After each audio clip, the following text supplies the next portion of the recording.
Good morning আমার মিষ্টি বন্ধুরা, সবাই কেমন আছো? আশা করি তোমরা সবাই খুব খুব ভালো আছো। আমরাও ভালো আছি। পঞ্চানন প্রামাণিক একটা নিউ ব্লগে তোমাদের সবাইকে স্বাগত। আশেপাশে দেশে বিদেশে যেখান থেকে আমার ভিডিওটা সবাই দেখছো, সবাইকে আমার ভিডিওতে স্বাগত জানালাম। দেখো সকালের বাসি কাজ সেরে ঘরটর মুছে পরিষ্কার করে, দেখো সকালবেলা এগুলো না গুছালে আমার একটু ভালো লাগে না। তো সকালবেলা একটুখানি তোমাদের সঙ্গে কাজটা শেয়ার করতেছি। তো দেখো একটু ঘরটর মুছে ভালো করে ফ্যানটা ছেড়ে দিলাম যাতে ঘরটা তাড়াতাড়ি শুকিয়ে যায়। আর এদিকে দেখো আমার মেয়ে ঘুম থেকে উঠে পড়েছে, উঠে বসে আছে। আর এদিকে ঘরটর ভালো করে পরিষ্কার করে নিয়ে এদিকে দেখো আমার বাপিকে ডাকছি, কিন্তু আমার বাপি ঘুমোতেই আছে। আমার ছেলের চট করে ঘুম ভাঙবে না যতক্ষণ না তার স্কুল ছুটি। আর এদিকে তোমাদের সেরে চলে এলাম বন্ধুরা রান্নাঘরে। তো পুজো টুজো কমপ্লিট করেই চলে এসেছি। তো দেখো ঘুগনি বানিয়েছি, ঘুগনি দিয়ে সবাই মুড়ি খাচ্ছে। আর এই ফাঁকে আমি একটু গোটা গরম মশলা ভেজে নিচ্ছি। তো আমার সুবিধা হয় একটু গোটা গরম মশলা আগে ভেজে রেখে দিলে, তো রান্নার সময় আমাকে আর নতুন করে মশলা গুঁড়োতে হয় না। তো একবার আমি দেখিয়ে দিয়ে আমি কি মশলাগুলো ভাজছি। তো দেখো বন্ধুরা, এটা হচ্ছে আমার রান্না করার গোটা গরম মশলা। এটাকে একটু ফ্রাই করে নিয়ে আমি গুঁড়ো করে রেখে দেবো। তো আমার হয়ে গেছে, গ্যাসটাকে বন্ধ করে দিয়েছি। বেশি ভাজলে আবার তেতো লাগবে। ভাই মাংস নিয়ে এসছে, দিয়ে এখন বাজারে যাচ্ছে আবার রোদে রোদে। বাজার যাচ্ছি, বাজার থেকে ঘুরে আসি যত তাড়াতাড়ি রোদের মধ্যে থেকে। রোদ তুমি তো এলে এক্ষুনি বাজার করে, তো তুমি তখন একসঙ্গে বাজারের কাজটা সারতে পারলে না? কাজ সারা হয়ে গেছে, আর কিছু কিছু দোকান দেরি করে খুলে, সেই সব দোকানে কাজ আছে, কাজ সেরে আসতে হবে।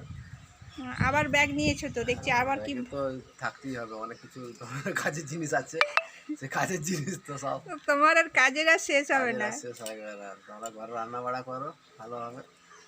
রান্না তো করতেই হবে। আমি ভাবলাম আজকে কই তোমাকে দিয়ে একটু রান্না করাবো মাংসটা। দেখছো বন্ধুরা গুই গুই করছে, এত এখন সময় নেই। ঠিক আছে বন্ধুরা, আসছি। বাবা এখনো শুয়ে রয়েছে, বাবা এখনো উঠেনি।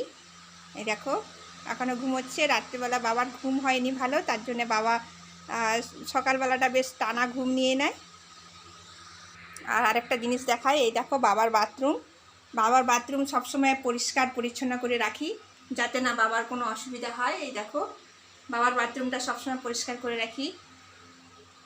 আর এদিকে জল টল ভরে রেডি করে রাখছি, বাবা স্নান করবে। তো চলো আরেকটা জিনিস দেখাই। এই দেখো তোমার দাদাভাই কত বাজার করে নিয়ে এসেছে। এই দেখো মশলা, যত যা মশলা লাগবে সব নিয়ে চলে এসছে।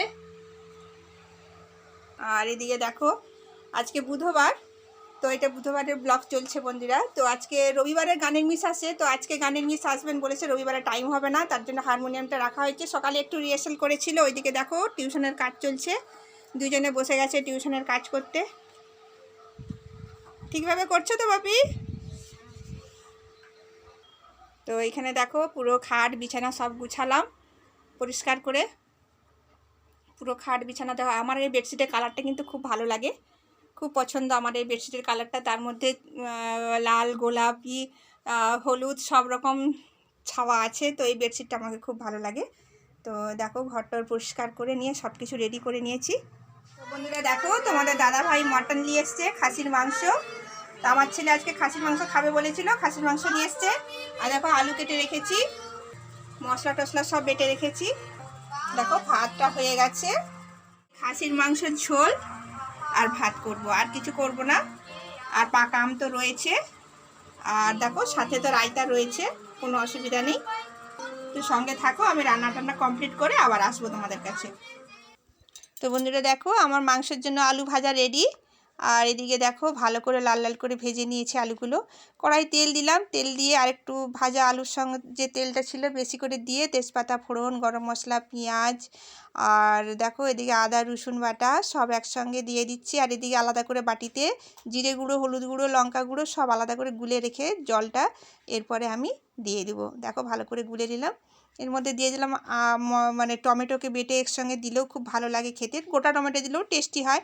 দিয়ে মাংসটা আলাদা করে মেখে রেখেছিলাম সেটাও আমি দিয়ে দিলাম, বেশ ভালো করে কষে নেবো। এবারে মশলাটা যত ভালো, তো দেখো মশলাটা যত ভালো করে কষা হবে ততই খেতে ভালো লাগবে। কষে কষে ভালো করে দেখো জলটাও দিয়ে দিলবো এবারে। দেখো আমার এখানে খাসির মাংস ঝোলটা হয়ে গেছে, একটু ফুটে গেলেই আমি এটা নাম করিয়ে দেবো, আমার পুরো কমপ্লিট হয়ে গেছে। চলো, রান্নাবান্না কমপ্লিট হয়ে গেছে। আর ওইদিকে দেখো রান্নাবান্না হয়ে যেতেই আমার ছেলে আর মেয়ে দুইজনে এইখানে খাওয়ার জন্য আকপাক করছে, মা খেতে দাও খেতে দাও। তো চলো খেতে দিই।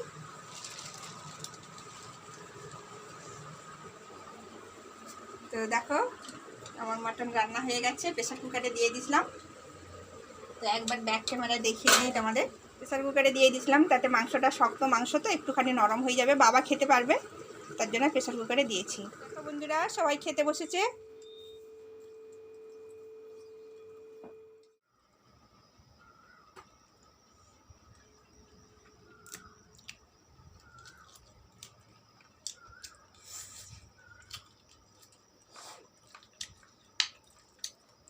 ভাত খাচ্ছি, সকলের খাওয়া হয়ে গেছে, আমি খাচ্ছি লাস্টে।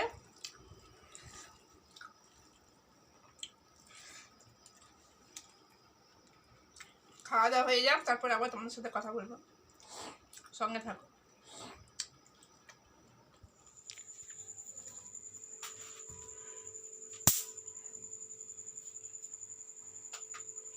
তো ভীষণ গরম, এত গরম যে আমাদের এখানে আর মানে কথা বলার কোনো স্কোপ নেই যে এত কথা বলবো। আর দুপুর থেকে আর খাওয়া দাওয়ার পর থেকে আর ক্যামেরা করতে পারি না, কেন কি এতটাই গরম, গরমে কি করব না করবো খুঁজে পাচ্ছি না।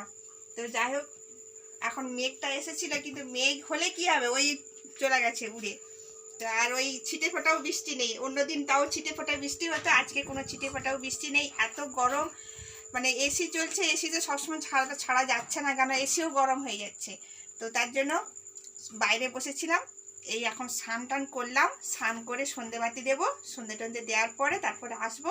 আর এদিকে দেখো ছেলে খালি সবসময় ফ্রিজ খুলছে, কি আছে না আছে সবসময় খাবো। তো এইরকম চলছে সারা দিন। আর ঘরে থাকলে যা হয় অবস্থা, স্কুল তো বন্ধ, টিউশন থেকে চলে এসে পরে যা হয় অবস্থা। তো সঙ্গে থাকো, আমি সন্ধেটা দিয়ে দিই, তারপর আবার তোমাদের সঙ্গে কথা। গরমে কেমন অবস্থা হয়ে গেছে দেখো খালি। ও ওইদিকে দেখো তোমাদের দাদা ভাই। গরম তো লাগবেই, গরমের জন্য কি আর খাওয়া বন্ধ থাকবে? খাওয়া ঠিক চলতেই থাকবে। আর এদিকে দেখো আমার বাপিকে কি করছে, বাপি কি করছো? তার একটু রাগ হয়ে গেছে দেখো বন্ধুরা, তার মুখটা দেখো, দেখি তার রাগ হয়ে গেছে। সে বলছে আমাকে লাউয়ের পকোড়া বানিয়ে দাও। তো এখন এই গরমের মধ্যে তেলের জিনিস বেশি খাওয়াটা ভালো নয়। এমনিতেই দুপুরে খাসির মাংস দিয়ে ঝোল দিয়ে ভাত খেয়েছে, আবার বিকেলবেলায় বন্ধুরা তোমাদের সঙ্গে শেয়ার করিনি, বিকেলবেলায় আবার ভাত খেয়েছে মাংসের ঝোল দিয়ে। তো এগুলো বেশি রিচ খাওয়া তো ভালো নয়, আবার বলছে লাউয়ের পকোড়া বানিয়ে দাও। তার জন্য ছেলের মুখটা দেখো কত রাগ। দেখি এই দেখো, তাকে বানিয়ে দিতে হবে, তার জন্য সে মুখটা হারিয়ে হয়ে গেছে একদম। আর ওদিকে দেখো আমার সোনামাও ভাত খাচ্ছে, বলছে মাংস। আর আমাদের বাড়িতে মাংস হলে মোটামুটি দুপুরবেলায় খাবে, বিকেলবেলায় বলবে মা ওই তরকারি দিয়ে মুড়ি দাও, ভাত দাও, আবার খাবো। আবার রাত্রেবেলা বলবে কি মা ওইটা দিয়েই ভাত দাও। তা আমাদের একবেলায় খেয়ে শান্তি নেই, দুবার তিনবার ধরে খাবে। আমি এটা বলছি তোমাদের দাদা ভাই, দাঁড়াও একবার দেখাচ্ছি দাঁড়াও। তো বন্ধুরা সন্ধেবেলায় জল টল খেয়ে আমরা মুড়ি খেয়ে চলে এলাম ছাদে। আর ভীষণ গরম, এত গরম, ঘরের ভিতরে টিকা যাচ্ছে না, ফ্যানের বাতাসও ভালো লাগছে না, জলটাও খেতে ইচ্ছে করছে না, এত গরম হয়ে গেছে। তো তাই আমরা ছাদে চলে গেলাম, ছাদে গিয়ে দেখো সবাই আমরা ঘুরছি, আর ছাদে খুব সুন্দর বাতাস। আর দেখো আকাশটা দেখানোর চেষ্টা করছি, কিন্তু কিছুতেই আমি আকাশটা দেখাতে পারছি না, এত অন্ধকার। আর এই দেখো আশেপাশে চারদিকে লাইট জ্বলতিছে, তোমরা একটুকু বুঝতে পারছো যে আমরা ছাদে এসেছি। তো বেশি বড় করব না ভিডিওটা, তোমাদের যদি ভালো লাগে একটা করে লাইক কমেন্ট শেয়ার অবশ্যই করবে। আর যারা নতুন বন্ধু দেখছো সাবস্ক্রাইব করে বেল নোটিফিকেশানটা অল করে রাখবে, যাতে পরের ভিডিও তোমাদের সঙ্গে শেয়ার করতে পারি।